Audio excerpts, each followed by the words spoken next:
नमस्कार दोस्तों, nation inspired YouTube channel में आपका तहे दिल से स्वागत है। दोस्तों, यह कहानी प्राचीन भारत के समय की है। आज के समय में हमारा देश तो आजाद हो चुका है। हम स्वतंत्र हैं, कहीं भी और जा सकते हैं, लेकिन हमारा मन स्वतंत्र नहीं है, वह हमेशा गुलाम बना रहता है। हम शारीरिक रूप से तो स्वतंत्र हैं, लेकिन मानसिक रूप से हम गुलाम होते जा रहे हैं। मानसिक पीड़ा से हम ज्यादा परेशान रहते हैं। तो आज की यह सच्ची घटना आपके दिमाग की गुलामी को अवश्य दूर कर देगी। आपके दिमाग में हो रही उथल पुथल को शांत कर देगी। आपका शांत मन शांत हो जाएगा। दोस्तों, एक बार की बात है, निचले हिमालय की पहाड़ियों में बसे एक छोटे से गांव में निर्मल नाम का एक जवान युवक रहता था। निर्मल अपने गुस्सैल स्वभाव और शांत मन के लिए पूरे गांव में प्रसिद्ध था। वह बहुत ही गुस्से वाला युवक था। उसका मन एक जगह पर कभी टिकता ही नहीं था। उसका मन हर समय विचारों से भरा रहता था। विचारों के इस तूफान ने उसके मन को पूरी तरह से अशांत कर रखा था। शांति तो जैसे उसके जीवन से गायब ही हो गई थी। वह हर समय अपने विचारों में खोया रहता था और एक तनावपूर्ण जीवन जी रहा था। अपने अशांत मन और गुस्सैल स्वभाव की वजह से उसके घर वाले और गांव के लोगों से भी उसके संबंध अच्छे नहीं थे, जिस वजह से वह खुद को और भी ज्यादा अकेला व अपमानित महसूस करता था। ऐसी अवस्था में वह और भी ज्यादा मानसिक तनाव की स्थिति में रहने लग जाता था। ऐसे ही एक दिन निर्मल मन गिराए हुए गांव से बाहर बगीचे की तरफ जा रहा था। उसका किसी से बात करने का मन भी नहीं हो रहा था, क्योंकि वह अपनी जिंदगी से और शांत मन से बहुत ही ज्यादा परेशान था। उसे कुछ भी समझ में नहीं आ रहा था कि अब उसे क्या करना चाहिए। गांव से बाहर बगीचे में वह हर बार की तरह अपने दोस्तों से मिलकर अपनी बातें उन्हें बताया करता था। आज वह उसी बगीचे में गया तो उसके दोस्तों ने पूछा कि निर्मल, आज तुम बहुत ज्यादा ही निराश हो, इतना परेशान हो। क्यों नहीं तुम उस पहाड़ी के पीछे एक आश्रम है, उसमें एक बौद्ध महात्मा रहते हैं, वह बहुत ही ज्ञानी है। क्यों नहीं तुम उनके पास जाते हो, वह तुम्हारी सारी समस्याएं दूर कर देंगे। अपने दोस्त की बात मानकर निर्मल उन बौद्ध महात्मा से मिलने अगले दिन सुबह के समय ही अपने घर से निकल पड़ा। जब वह सुबह वहां पर पहुंचा तो उसने उन बौद्ध महात्मा को देखा कि वह सुबह के समय आश्रम में लगे पौधे को पानी दे रहे थे। चारों तरफ चिड़ियों की चहचहाहट से आश्रम का वातावरण सुबह के समय बिल्कुल खिल उठा था। पौधे को पानी देने के बाद वह महात्मा एक पेड़ के नीचे ध्यान की अवस्था में बैठ गए। बौद्ध भिक्षु के चेहरे से एक शांति झलक रही थी। इस असीम शांति ने निर्मल को बौद्ध भिक्षु की ओर आकर्षित कर लिया। जब निर्मल बौद्ध भिक्षु के निकट पहुंचा तो उसने उनके चारों तरफ एक सकारात्मक ऊर्जा का अनुभव किया। निर्मल को यह महसूस हुआ कि इस अद्भुत शांति और सकारात्मक ऊर्जा का स्रोत कहीं न कहीं बौद्ध भिक्षु के भीतर ही है। इसीलिए वहीं बैठकर बौद्ध भिक्षु की आंख खुलने का इंतजार करने लगा। थोड़ी देर बाद जब बौद्ध भिक्षु ने अपनी आंखें खोली तो उन्होंने अपने सामने एक जवान लड़के को बैठा पाया, जो कि काफी तनावग्रस्त और नकारात्मक भावनाओं से भरा हुआ लग रहा था। निर्मल ने बौद्ध भिक्षु की ओर लालसा भरी नजरों से देखा और बड़े आदर भाव से कहा, हे मुनिवर, मेरा मन बहुत ही अशांत हो गया है। मेरे मन के विचार मुझे खाए जा रहे हैं। मैं एक क्षण के लिए भी शांति का अनुभव नहीं कर पा रहा हूं। इस वजह से हर समय मैं बहुत ही गुस्से में रहता हूं। थोड़ी सी बात पर हम गुस्से से उत्तेजित हो जाते हैं। किसी की बात मुझे नहीं लगती। कृपया क्या आप मुझे सिखा सकते हैं कि मैं अपने इस अशांत मन को शांत कैसे करूं? गुरुदेव, कोई उपाय बताइए मुझे। बौद्ध भिक्षु ने निर्मल के दर्द को समझते हुए उसकी ओर देखा और कहा, मेरे प्यारे बच्चे, तो तुम भी अपने मन की चाबी किसी दूसरे के हाथ में दे दिए हो और आज तुम भी गुलाम हो गए हो। निर्मल को महात्मा की बात कुछ समझ में नहीं आई। उसने कहा, गुरुवर, यह मन का गुलाम और चाबी क्या है? कृपया मुझे विस्तार से समझाएं। बौद्ध महात्मा ने कहा, निर्मल, मैं तुम्हें एक कहानी सुनाना चाहता हूं। इस कहानी में मानसिक शांति और खुशहाली के सारे रहस्य छुपे हुए हैं। क्या तुम इस कहानी को सुनना चाहोगे? निर्मल ने हां करके अपना सर हिला दिया और पूरी एकाग्रता के साथ कहानी सुनने को तैयार हो गया। उसके अंदर की उत्सुकता अब अपने चरम पर थी। बौद्ध भिक्षु ने कहानी सुनानी शुरू की। बहुत समय पहले की बात है। एक नगर में संता सिंह नाम का एक आदमी रहता था। संता बहुत ही महत्वाकांक्षी व्यक्ति था। उसके हर काम में लोगों से ही सुनने मिलती थी। लोग उसकी और उसके काम की खूब तारीफ किया करते थे। अगर उसे किसी काम में असफलता या लोगों से बुराई सुनने को मिलती थी तो वह घर चिंता और तनाव में चला जाता था। वह छोटी छोटी बातों पर बहुत ही परेशान हो जाता था। उसका मानना था कि सफलता और भौतिक संपत्ति उसे मनचाहा सुख देती है, लेकिन संता सिंह जितना ही सफलता और तारीफ के पीछे भागता रहता था, वह उतनी ही गहरी मानसिक तनाव में डूबता जा रहा था। जब उसके काम की कोई तारीफ नहीं करता था तो वह बहुत ही ज्यादा परेशान हो जाता था। एक दिन अचानक ही उसका सामना उस समय की एक बहुत ही प्रसिद्ध बौद्ध भिक्षु से हुआ, जिनका नाम महाकौशल था। महाकौशल अपने हजारों शिष्यों को ध्यान साधना की शिक्षा दिया करते थे और वह खुद भी एक बहुत ही बड़े ध्यानी और आत्मज्ञानी व्यक्ति थे। महाकौशल की अद्भुत एकाग्रता और स्थिर शांत चित्त से प्रभावित होकर संता ने उन्हें अपनी भटकते मन को शांत करने का तरीका जानना चाहा। संता ने कहा, हे महात्मा, मैं हमेशा सफलता के पीछे भागता रहता हूँ और लगातार और भी अधिक पाने के लिए प्रयास करता रहता हूँ, फिर भी मुझे कोई स्थायी संतोष नहीं मिल पाता। मैं सफल भी हो जाता हूँ, लोग मेरी तारीफ भी करते हैं, लेकिन मुझे अंदर से संतुष्टि नहीं मिल पाती है। मेरा मन भटकता रहता है। हे गुरुवर, मुझे इस बेचैनी से और इस शांत मन से छुटकारा पाने के लिए कृपया करके कोई उपाय बताइए। बौद्ध महात्मा ने उसकी तरफ करुणा भरी नजरों से देखा और उत्तर दिया, तुम्हारा मन शांत नदी की तरह है, जो हमेशा बहता और दौड़ता रहता है, कभी भी स्थिर नहीं रह पाता। अपने अशांत मन को शांत करने के लिए तुम्हें अपने विचारों को बिना किसी रुकावट के जाने देने की कला सीखनी पड़ेगी। संत ने कहा, हे महात्मा, लेकिन मैं विचारों को कैसे जाने दे सकता हूं? आखिर मैं भी तो अपनी इच्छाओं और महत्वाकांक्षाओं से जुड़ा हुआ हूं। यह सुन भिक्षु महाकौशल मुस्कुराए और बोले, कल्पना करो कि तुम्हारे हाथ में पानी से भरा हुआ ग्लास है। अब तुम जितनी देर इसे पकड़े रहोगे, यह उतना ही भारी होता चला जाएगा, और अगर तुम काफी लंबे समय तक इसे पकड़कर रखोगे तो तुम्हारे हाथ में दर्द होना शुरू हो जाएगा। लेकिन अगर तुम अपनी पकड़ ढीली करते हो और इसे जाने देते हो तो इसका भार खत्म हो जाएगा।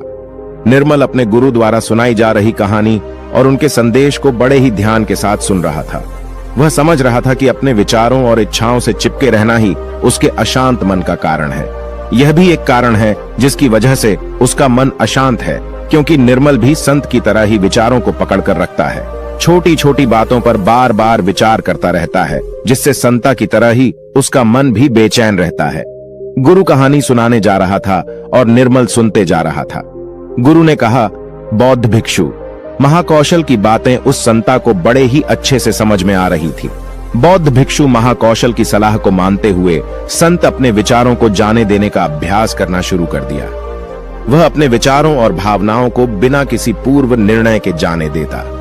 संत के मन में बस विचार आते और थोड़ी देर उसके दिमाग में रहते और फिर चले जाते, क्योंकि वह उन विचारों को अपने दिमाग में बैठने नहीं देता था। जब विचारों को दिमाग में बैठने की कोई जगह नहीं मिलेगी तो विचार खुद ब खुद अपने आप चले जाएंगे। महाकौशल भिक्षु ने कहा, इंसान बेवजह अपने विचारों को अपने दिमाग में बैठने की जगह दे देता है। वह जितना ज्यादा किसी बात पर विचार करेगा, उसके दिमाग पर विचार उतना ही गहरा असर डालता चला जाएगा, अर्थात उतना ही जगह बनाता चला जाएगा। क्योंकि इंसान जितना ज्यादा विचार करेगा, विचार उसके दिमाग में उतना ही ज्यादा जगह बना लेगा, और जब विचार जगह बना लेता है तो वह जल्दी दिमाग से निकलता नहीं है। महाकौशल भिक्षुक ने संता से कहा कि जो चीजें घटित हो चुकी हैं, जो घटनाएं घटित हो चुकी, या जो कुछ तुम्हारी जिंदगी में हो चुका है, तुम्हारे साथ चाहे वह कितना भी बुरा क्यों ना हुआ हो, अगर अब आप उन विचारों को अपने दिमाग में बैठने देंगे, उन पर विचार करेंगे, तो आपका दिमाग कभी भी शांत नहीं रहेगा, क्योंकि जो घटनाएं घटित हो चुकी हैं उसे आप बदल नहीं सकते हैं। चाहे मैं कहूं कि जैसे बारिश हो रही है, यह भी एक घटना ही है। अब बारिश हो चुकी है और हम सोचे न हुई होती तो ज्यादा सही रहता, तो इस बात का कोई मतलब नहीं रह जाता। अब बारिश हो चुकी है, अब तो जो होना था हो गया है। उसी तरह से अगर आपकी भी जिंदगी में कुछ बुरा हो गया हो तो अब वह बुरा तो हो चुका है। अगर आप अब उस बात पर जितना ज्यादा जोर देंगे तो वह आपके दिमाग में उतना ही ज्यादा जगह बनाता चला जाएगा। इसलिए संता, ऐसे समय में अगर आपके दिमाग में बहुत सारे विचार आ रहे हैं, आपके दिमाग को शांत कर दे रहे हैं, तो आप उस पर विचार मत कीजिए। बस उन विचारों को आने दीजिए और उस पर आप ज्यादा सोचिए नहीं। विचार आएंगे और थोड़ी देर बाद चले जाएंगे। जब उन्हें आपके दिमाग में बैठने की जगह नहीं मिलेगी तो खुद ब खुद विचार आपके दिमाग से दूर होते जाएंगे और आप फालतू की बकवास से अपने आप को बचा लेंगे। कई बार कुछ लोग छोटी छोटी बातों पर बहुत ज्यादा ही सोचने लग जाते हैं, फिर वह उतना ही ज्यादा परेशान रहते हैं। महाकौशल भिक्षु ने कहा, संता, अब तुम खुद ही अपने आप को देख लो। तुम यही सोचते हो कि लोग मेरी तारीफ नहीं कर रहे, या जिस दिन तुम्हारे काम की तारीफ हो गई तो उस दिन तुम्हें बहुत ही अच्छा लगता है, लेकिन जिस दिन तुम्हारे काम की तारीफ नहीं हुई तुम्हें बहुत खराब लगता है। अर्थात तुम अपनी जिंदगी की खुशी खुद दूसरे के हाथों में सौंप दिए हो, अपनी खुशी दूसरों के हाथ में सौंप दिए हो। तुम्हें क्या मिल जाएगा अगर कोई तुम्हारी थोड़ी तारीफ भी कर देगा? वह तुम्हें थोड़ी देर के लिए शांति तो जरूर देगा, चंद पलों के लिए, लेकिन उसके बाद तुम फिर अपनी तारीफ पाने के लिए दोबारा से वही काम करने लगोगे। पूरे दिन पूरी रात तुम इसी सोच में बिता देते हो कि मैं कितना बढ़िया काम करूं कि लोग मेरी तारीफ करें, या ऐसा क्या करूं, कितना बड़ा बन जाऊं कि लोग मेरी तारीफ करें। ये विचार तुम्हारे दिमाग में जगह बना बैठा है। इस विचार से तुम हमेशा परेशान रहते हो। तुम्हें अपने दिमाग से इन विचारों को जगह नहीं देना है। अर्थात अगर ऐसे विचार तुम्हारे दिमाग में आए तो तुम उस पर विचार न करो। इस बात की आशा मत रखो कि लोग मेरी तारीफ करेंगे। यही आशा ही तुम्हारे दिमाग को अशांत कर दे रही है। पूरे दिन पूरी इसी सोच में तुम बिता देते हो कि मैं कितना बढ़िया काम करूं कि लोग मेरी तारीफ करें, या ऐसा क्या करूं, कितना बड़ा बन जाऊं कि लोग मेरी तारीफ करें। ऐसा विचार तुम्हारे दिमाग में बैठा है। इस वजह से तुम हमेशा परेशान रहते हो। तुम्हें अपने दिमाग से इन विचारों को जगह नहीं देना है। अर्थात अगर ऐसा विचार तुम्हारे दिमाग में आए तो तुम उस पर विचार न करो। इस बात की आशा मत रखो कि लोग मेरी तारीफ करेंगे। यही आशा ही तुम्हारे दिमाग को शांत कर दे रही है। अशांत मन का यह भी बहुत बड़ा कारण होता है कि किसी से बहुत आशा लगा लेना, किसी से बहुत उम्मीद रखना, क्योंकि उम्मीद रखना भी तुम्हारे मन को एक दिन शांत जरूर कर देगी। जरूरी नहीं कि तुम्हारी हर उम्मीद पूरी हो, और जरूरी यह भी नहीं कि तुमने जिससे उम्मीद लगाया है वह तुम्हारी उम्मीद पर खरा उतरे, क्योंकि उम्मीद एक दिन जरूर टूटती है, और जब उम्मीद टूटेगी तो तुम्हें दुख होगा, तुम्हें बहुत दर्द होगा, तुम्हारा फिर अशांत हो जाएगा, तुम गहरे दुख में डूब जाओगे। इसलिए किसी से बहुत ही उम्मीद मत रखना। तुम अपने लिए जियो, क्योंकि जब तुम खुश रहोगे तो पूरी दुनिया तुम्हें खुश दिखाई नजर आएगी। वह तुम्हारी अपनी खुशी है, इसे तुम अपने हाथों में रखो, क्योंकि इस दुनिया में तुम अकेले आए हो और अकेले ही जाना है, तो अपनी जिंदगी अपने हिसाब से जियो। लोग सबसे ज्यादा इसलिए परेशान रहते हैं क्योंकि वह सोचते हैं कि दुनिया क्या कहेगी, लोग क्या कहेंगे, भविष्य मेरा कैसा होगा, उसने मुझे आज ऐसा कह दिया। यही सब विचार उसके दिमाग में जगह बना लेते हैं, और जब विचार जगह बना लेते हैं, आपके दिमाग में बैठने की जगह उन विचारों को मिल जाती है, तो वे उतनी आसानी से आपके दिमाग से नहीं निकलेंगे। आप कितना भी पूजा पाठ क्यों न कर लें, आपका दिमाग शांत ही रहेगा। संता ने कहा, गुरुवर, मेरे साथ भी ऐसा ही हो रहा है। मैं यही सोचता हूं कि पूजा पाठ कर लूं तो मेरा दिमाग शांत हो जाए, लेकिन यह शांत होता ही नहीं। जब तक मैं पूजा पाठ करता हूं तब तक तो मुझे शांति मिल जाती है, लेकिन फिर उसके बाद मेरे दिमाग में वही सब विचार आने लगते हैं। महाकौशल भिक्षुक ने कहा, संत, अपने आप को जागरूक करो, समझो इस बात को कि असली शांति किस तरीके से प्राप्त की जा सकती है। पूजा पाठ तो तुम्हारी नित्य प्रतिदिन की क्रिया है, इससे तुम्हारा दिमाग शांत नहीं होने वाला है जब तक कि तुम ध्यान में बैठकर अपने विचारों को समझने का प्रयास नहीं करोगे, अपने आप को जागरूक नहीं करोगे कि कौन से विचार हमारे लिए अच्छे हैं और कौन से विचार हमारे लिए बुरे हैं। विचारों को अपने दिमाग में आने दो और उन्हें जाने दो, उन्हें जगह मत दो। अर्थात उन विचारों पर ज्यादा जोर मत दो, और अपनी आजादी की चाबी अपने हाथ में रखो, किसी के हाथ में मत रखो, वरना तुम कभी स्वतंत्र नहीं रह पाओगे। शारीरिक रूप से तो तुम आजाद हो, लेकिन आंतरिक रूप से तुम गुलाम हो। आंतरिक रूप से भी खुश होने का प्रयास करो, आंतरिक रूप से भी खुद को स्वतंत्र रखो। अपने स्वतंत्र होने की चाबी अपने हाथ में रखो। यह दुनिया है, इसका काम है बोलना बोलकर आपको परेशान करना। जितना आप इस बात से परेशान होंगे, लोगों को और मजा आता जाएगा। वे तुम्हें और ज्यादा परेशान करने की कोशिश करेंगे। तुम्हारी आंतरिक स्वतंत्रता रूपी चाबी को वह तुमसे छीनने का प्रयास करेंगे। इसलिए अपनी चाबी किसी को मत दो। इस दुनिया में कुछ भी स्थायी नहीं है, सब कुछ बदलता रहता है। एक समय के बाद सब कुछ बदल जाता है। एक दिन तुम्हारे चाहने भी तुमसे दूर हो जाएंगे, फिर कोई और आएगा। आज तुम यहां हो मेरे सामने, कल तुम कहीं और होगे। जब इस दुनिया में कुछ भी स्थायी नहीं है, सब कुछ बदलने वाला है, तो तुम अपने दिमाग में विचारों को क्यों स्थायी जगह दे रहे हो? ऐसे विचारों को क्यों तुम बार बार सोच रहे हो? खुद को स्वतंत्र रखो, अंदर से भी और बाहर से भी। अंदर से स्वतंत्र रखना बहुत ज्यादा जरूरी होता है। महाकौशल की बात सुनकर संता को सब उत्तर मिल चुका था। इधर गुरु ने कहानी का अंत किया और कुछ देर शांत होकर निर्मल से पूछा, निर्मल, कुछ समझ में आया तो? उत्तर मिला कि नहीं। निर्मल तो मानव एक मूर्ति के समान। वह गुरु को एकटक देखता ही जा रहा था। उसके मुख से कुछ भी निकल नहीं रहा था, क्योंकि ऐसी बातें आज से पहले वह कभी किसी के मुख से सुनी नहीं थी, या ऐसी कहानी अपने गुरु के मुख से सुनी कि जो शायद उसे जीवन की सच्चाई बता गई। शायद उसे जीवन का रहस्य भी पता चल गया।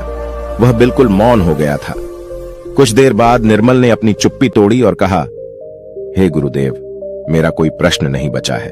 अब आपसे विनम्र निवेदन है कि मैं भी आपके साथ इसमें कुछ दिनों के लिए रहना चाहता हूं। मुझे तो इस दुनिया की काफी सच्चाई पता चल गई और मैं आपके साथ रहकर खुद को भी जानने का प्रयास करूंगा और लोगों को भी इस शब्द के बारे में बताऊंगा, इस रहस्य के बारे में उन्हें भी बताऊंगा। आज की कहानी बस इतना ही। मुझे उम्मीद है आपको वीडियो पसंद आई होगी। वीडियो अच्छा लगे तो चैनल नेशन इंस्पायर्ड को सब्सक्राइब करके बेल आइकॉन ऑन कर लें और कमेंट में नमो बुद्धाय अवश्य लिखें। फिर मिलते हैं अगले वीडियो में। तब तक के लिए धन्यवाद। नमो बुद्धाय।